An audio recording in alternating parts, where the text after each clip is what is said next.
தாயின் மணிக்கொடி சொல்லுது ஜெய் ஹிந்த்.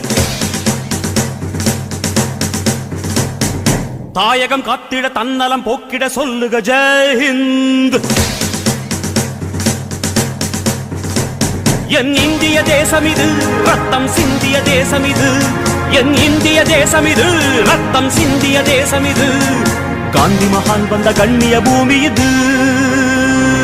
தாயின் மணிக்கொடி சொல்லுது ஜெய் ஹிந்த். தாயகம் காத்திட தன்னலம் போக்கிட சொல்லுக ஜெய் ஹிந்த். வண்ணம் பல வண்ணம் நம் எண்ணம் ஒன்றல்லோ, பறவைகள் பலவன்றோ வானம் ஒன்றன்றோ, தேகம் பலவாகும் நம் ரத்தம் ஒன்றல்லோ, பாஷைகள் பலவன்றோ தேசம் ஒன்றன்றோ, பூக்கள் கொண்டு வந்தால் இது புண்ணிய தேசமடா.